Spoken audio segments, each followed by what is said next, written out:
Hello and welcome to episode 34 of the Making It podcast. We are back. I don't know why Dan's laughing so much. If you can barely see him, it's because he's... Dan, where are you? Are you in Yorkshire? I don't know where you are. Derbyshire? Where are you? I'm in a place called Kettlewell in Yorkshire, so I'm just currently, I don't think you can see it very well, but just surrounded by mountains right now. So if it's a bit slow or I sound a bit weird, that's why. Yeah, I'm going to be honest with you, Dan. I saw absolutely none of that, mate. But it sounds mint. So welcome to the podcast. Obviously, it's good to have you here. Hoping we can keep you on for as long as we can. Fingers crossed. So Dan, mate, what's been cracking off in your week? Obviously, it's not actually been a whole week since we spoke because we've had a few delays and stuff. But how have you been?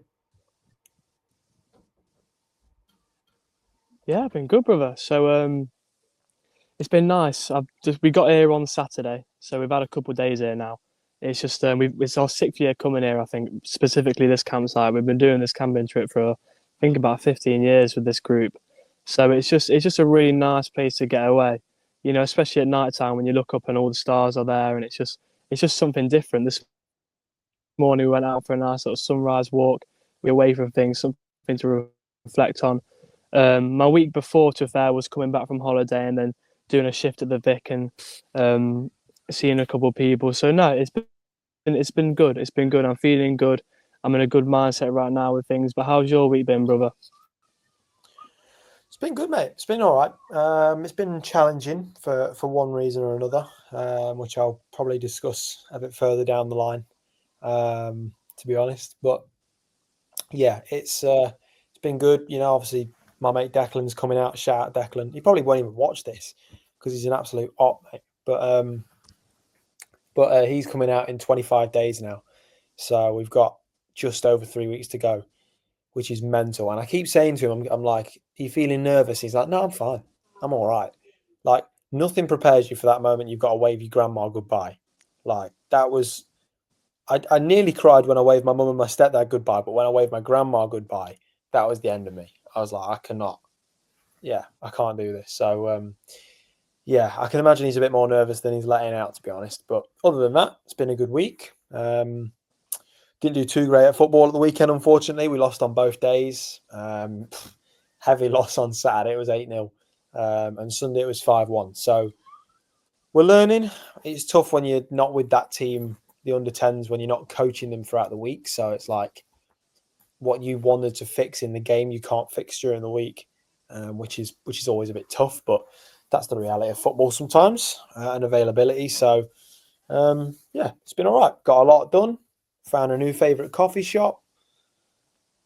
It's been a pretty chill one, to be honest, mate. Nice, brother. I had so in my bedroom, in my window, like it's just really quiet, and I just think about things. And the other day, I just had this reflection, and it was just I'm kind of thinking about certain things, certain times when I'm making decisions about things, and I just feel like there's a lot of times where maybe I'm a bit too rigid, maybe always thinking about potentially the consequences of actions rather than just doing them. Say, for example, something we spoke about on the podcast a few weeks ago was when I'm up at uni, going out a bit more because I was worried about balancing the coaching with going out. But, you know, I'm a uni student. And I just feel like sometimes when I make a decision, I'm thinking about what other people are going to think about it. Am I going to be able to do it? Am I going to be too busy? Like, I remember that time when you pushed me to go to France to see Noah. There was no reason not to go, but I'm thinking, is there? Do you know what I mean? And I think like we're 20 years old. Do you know what I mean? So I think I'm trying to take that approach a bit more into life. And I also feel like leading on to intuition, which you were speaking about, I feel like I feel like sometimes we already know what we want to do when we're making a decision. We already truly deep down know what we want to do. We're just trying to think of all the logical reasons to why we should do it rather than just doing it. I think about when I went to uni and when I went on an open day to Newcastle and I was like, yeah, I want to go here. But I didn't do any research into the course or anything. I just went, yeah, I want to go to Newcastle. And I set it as that. Whereas I could have gone through and looked at loads of different research about the course, but I just did it. And I remember leaving Red House and I knew I wanted to leave, but I'm calling my mum, I'm calling my granddad, thinking, should I leave, should I not, trying to think about solutions. But I feel like when we're making decisions, I feel like that intuition also ties relationships and things. But that's just a reflection I've had recently. But when I remember you mentioned last week about you following your intuition and really going off your instincts sometimes, I want to dive into a little bit about, when you're making those decisions and you're going off instinct, how does that feel for you? Well, it's a mix of like anxiety and like it comes in parts. I always think like I think the first bit is like super anxious because do I trust myself? Do you know what I mean? Like that's the big one. Um, and then the next part is like the actual kind of the action and going through with it. So like my friend last night was like, "Hey, do you want to come for a beer before the football?" And I'm like, "I really don't want to miss the Forest match, but I do want to go for a beer." I know this is a stupid example to give, um, but I was like, I know that if I go out for a beer now, I could I could miss that Forest match, and I'm like, oh no. And it got to like 10:45, and I'm still drinking this pint, and I'm like, oh god, the game's at 11 my time. So I actually had to run home. I had to sprint home as quick as I could. But instinct was telling me I should just go out and enjoy it because I might meet people, and I did. Like my comfortable mind was saying to me, stay indoors, relax, be where you're comfortable, and just chill out. Whereas my instinct has been coming out a lot more recently and been saying, like, it's basically my body's way of saying to me, like, you're stressing about not meeting people, you're stressing about not having a job. So you do just need to go and throw yourself in the deep end. So, I'm handing out my CV, my resume to places. I'm trying to just get to know people, just literally speaking to random people anywhere. Um, and yeah, just trying to just find people really and act on that feeling I get in my stomach sometimes. Um, so yeah, sometimes it is really difficult, I think, to act on instinct though, because sometimes it's saying something that your kind of your irrational mind doesn't want you to do it because of the fears. Like, you say like maybe you're scared of something or you're hesitant about something, but I feel like your body knows what's best for you. And I think that we all have this natural calling and this like natural alarm system. We should sort of chime into it a bit more than we do. Like I feel like we should, you know, remember that, as I say, our body knows what it wants and what is best for us. So we should listen to it. Yeah, 100%. And I think what intuition ties into as well about knowing what we want and listening to that. I think it also ties into a bit of basically that's just where we think about doing something, but we do the opposite action. So say we want to do a specific thing, but our actions don't tie into that. And I think that can result in a lot of unhappiness and stress. And I think intuition is very important. And I'm glad we talk about it because what you want to do. And if it's what you want to do, then go for it. And I think for us, we're at a privilege because we're at a young age to be able to pursue the things that we want to do and to pursue the things that we love. But something recently that happened with you, obviously, with the football, obviously taking on the Tens, you lost a couple of games at the weekend. I just wanted to, because I know we spoke about that a couple of weeks ago, but because it's recent, I want to dive into it right now. So, how was that for you, experiencing loss with the under 10s? Well, experiencing loss on the Saturday was way harder than the Sunday because we trained on the Friday and I actually did train with them, and like I thought we trained really well. We looked sharp. I mean, what, they're 9 years old, they're 10 years old. I'm not expecting any fantastic, crazy stuff, but for their age and for their level, they were doing pretty decent. Um, but obviously, the loss on Saturday was kind of like forgetting the basics. So that's what the most frustrating thing about coaching those younger age groups is that like with the older boys and stuff, you can speak a bit more harshly, you can be a bit more upfront with them, and you can explain things, and they'll understand football a bit more.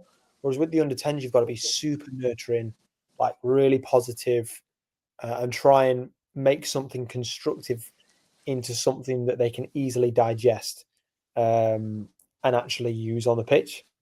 So giving a team talk after you've lost an 8-0 is it's tough, because it's like, what on earth do I say to try and make these kids not feel bad? But I asked them, I said, how do you feel? And they said, oh, we feel all right. And I was kind of like, that's as much as I want you to be upset about it, I don't, because you're 10. I actually want you to be all right and be positive, because we're going again tomorrow. So on the Sunday, we lost 5-1, but we got 1 goal back. I think we could have scored a couple of more. And the team we were playing were a very good team. So I'm not too dissatisfied with it. I think it was a shame, but the thing I learned from losing is that the coaching that you do has limitations, and you realize that you need to enjoy those wins a little bit more. Because as much as, my 14s with Mikey's 14s that I assistant coach at, as much as we're really good and we're top of the league and stuff, it's a very different dynamic. We've got a lot of very good players, and our coaching has more of an impact, I would say, at the moment, because we're coaching more specific things, tactic related stuff.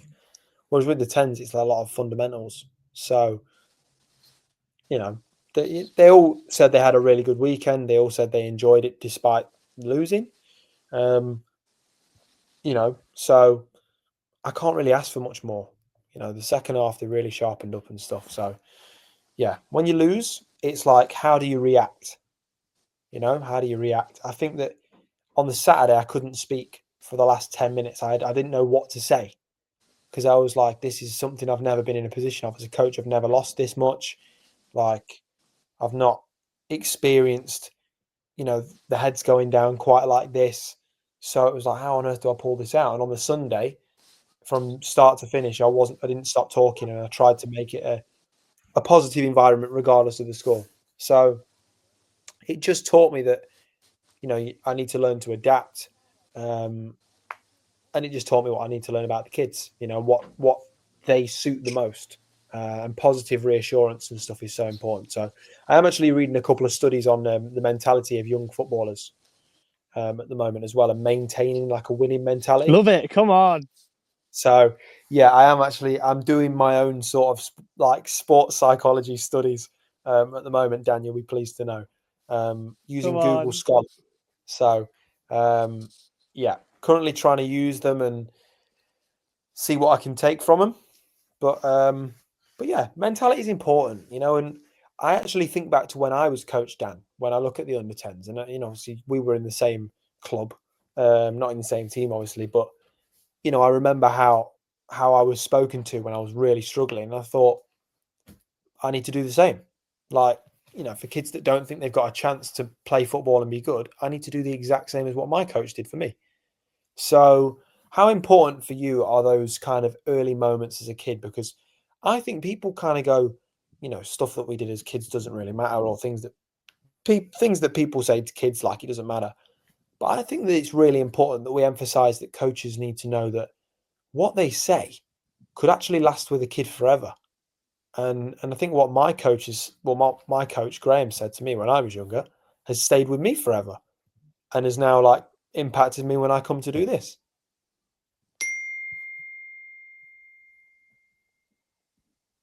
Well, it's actually, mate, what happens in our childhood is it massively shapes us. Like, you see it all the time with people. Who they grow to become often is shaped through how they were brought up. And it's a massive thing in psychology. It's properly proven that they look into stuff like attachment theory, and which is related to our parents and how close they are to us and how they looked after us. And the messages and the stories we're taught as kids are so important. I mean, that's when someone hasn't maybe been through the most perfect upbringing, or has maybe been told the wrong messages growing up, or been uneducated. And I think the things we say to kids is very important. And sometimes, like you say, some people may not take that as seriously, but they can take things very seriously because they're a lot more literal, because they haven't had that experience of the world. What you tell them, they might believe. I mean, kids believe in Santa Claus, you know what I mean? So what we say to kids is very important, and we're in a great role where we're getting to coach people who are younger. We get to make that impact, like you're saying, and it's a very special position to be in. And I feel like it's very good that you're looking into those things with the mentality and what you should be saying to the kids, because it's so vital. Like you say, what Graham said to you, you mentioned it so many times, clearly made a big impact on your confidence as a footballer and as a person. But when it comes to making impacts in the, obviously, I don't have a major role with it, but it's like what you're saying. It's like, what can you say to a kid to kind of help them on, kind of push them on, give them like a bit of a point, a bit of a tip? And I feel like that's the sort of role I've been taking with Beeson, because obviously Tom and Ryan, they'll do the main session, but then there's me and a lad called Reese who will help out and stuff. And Reese tends to get sometimes just like helping out with like helping doing one of the drills with the kids, but I'll go around and I'll look and see what people are doing and give them pointers, and just it's just looking around and seeing what impact you can make. And I think that's really important. But I quickly looked on TikTok, not something I do often, but there was this video, and it was honestly, mate, whenever I shout out an idea I've got from a podcast, it's always Modern Wisdom. But it was he was talking about the Michelangelo effect, and it's where have people in your life who believe in you more than you believe in yourself. And I feel very privileged to have a friendship with you, because that's what you do with me. And I'd like to think that's what I can offer for you as well. And I think it's just important, because I think, like we speak about a lot, I think a lot of us hold ourselves back because of our own prejudgments and conceptions of ourselves. But other people see you from a different perspective, and they see the outside version. And I think it's so powerful to push other people on into places you know where they can go. And even if you're just telling them, even if they don't take a lot of action on it, like just letting someone know the potential you feel you can see in them, it just gives them that awareness that maybe they can believe themselves a bit more. And I think with what we're doing with coaching, what you say to younger kids involves that. A lot of younger kids might think they're a level below what they are, or not as good as they think they are, because especially with development, some kids are taller, so they're naturally going to be better at football at that age. Some kids are quicker, so they're naturally going to be better on the wing, for example. But if you can tell a kid that you're coaching that they have potential, obviously you don't want to give false promises, but in something you truly believe, it's really going to push them on. So I really do think that what we say to younger children, especially in coaching like we do, is very important. And what we say to younger kids does shape a lot of their judgments of the world. So we have to make a very good conscious decision about what we say, and that goes into everything with parenting and everything.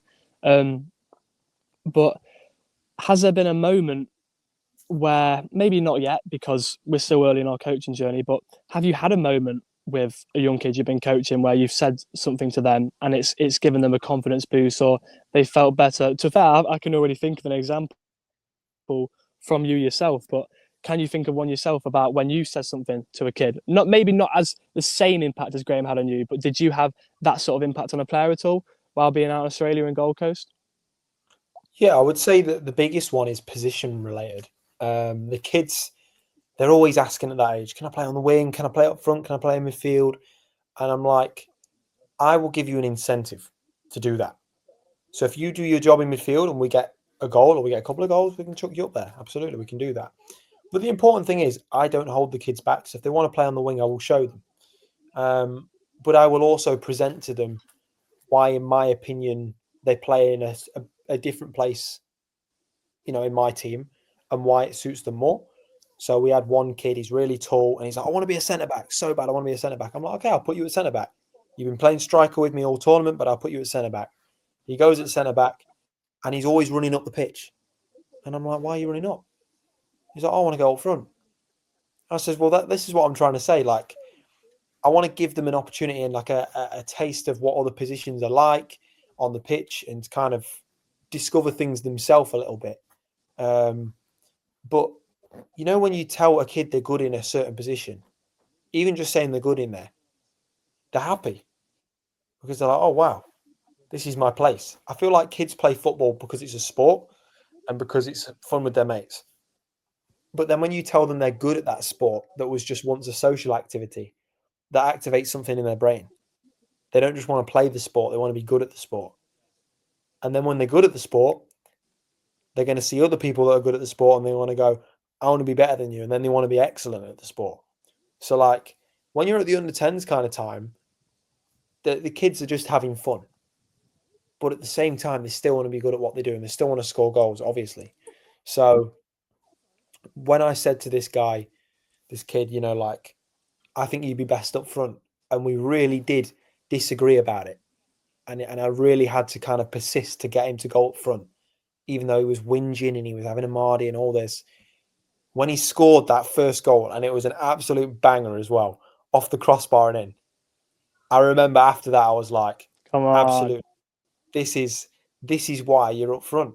You know, he came off the pitch and I said, this is why we put you up front, because even if it takes you 4, 5, 6 games to score, the belief that I had was that this is your best position.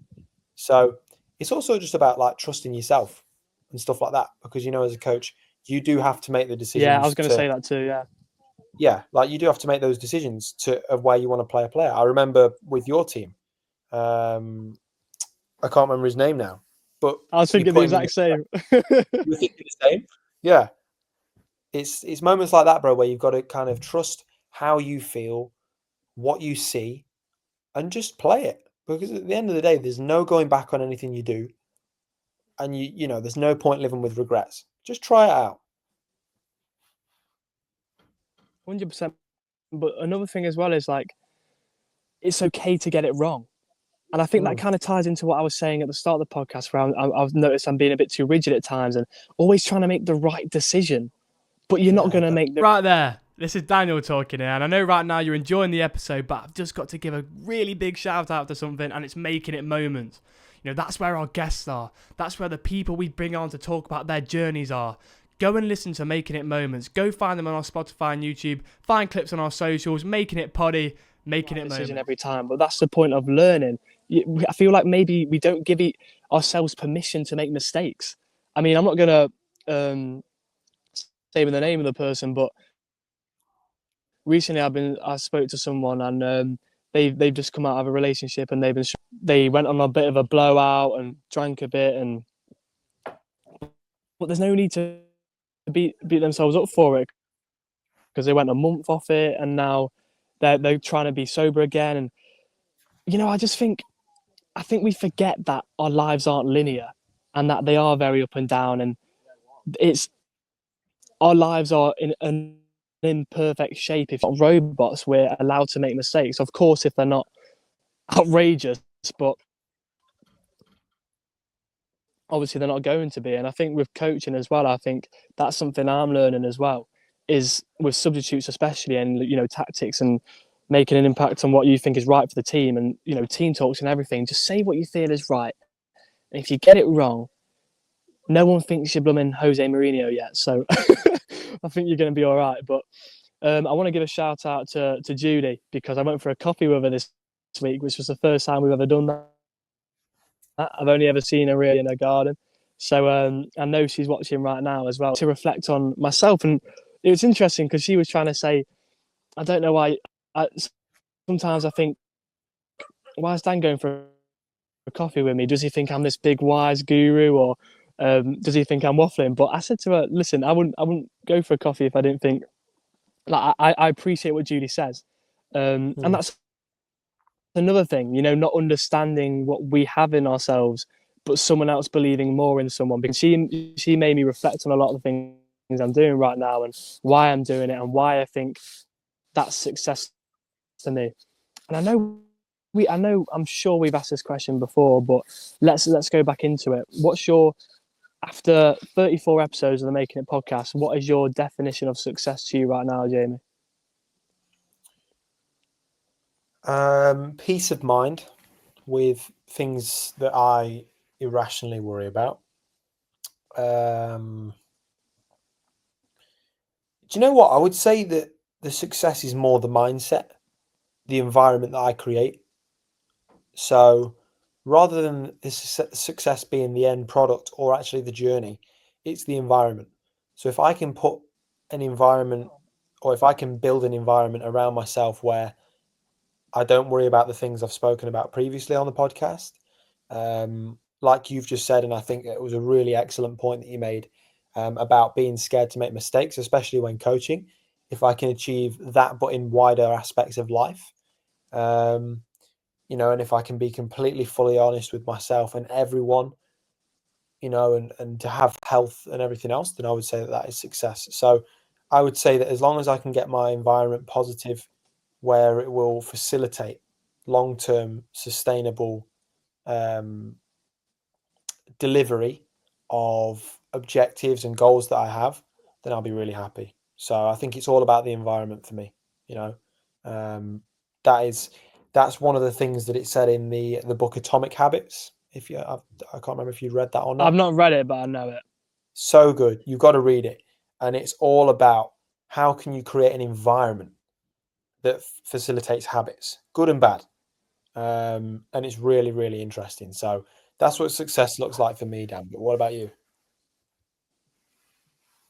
I completely agree with you. I think the environment is so important, but for me as well, I think how do you create that environment? How do you understand that environment? I think that's by understanding yourself first. So I think for me, it's pretty similar to what I would have said before, and I think it's something that will probably stick with me for a very long time. Is just learning to be authentically you. I think for me is success. I think it always has been, because well, not always, but from a very recent standpoint, and for probably the past year or two, it's been something I've really understood, is just making sure that who you choose to be in this world is exactly who you want to be. Because doing things for other people, it's like a friend of mine recently, I said, what's his wife or what he does? And he says to prove others wrong. And I said, I can't agree with that, because you're not doing it for yourself. You're doing it for other people. And why is that important? Because those people who you feel like you're proving wrong probably don't actually, they're probably not that bothered about your success. So I think doing it for yourself, but doing it authentically for yourself, whatever that is in life, for me is very important. Um, and I think that's something which really helps with making our decisions. And I think that's tying into the intuition, which is something we've been speaking about a lot lately. But when you say the first thing you mentioned when you defined your success was that peace of mind, I want to go to that day which you had this week, where you just said to me you felt really clear in yourself. And it was, I think you said it was the best day you had in Australia mentally, I believe. You just felt much clarity. I know you're on that walk and the sun.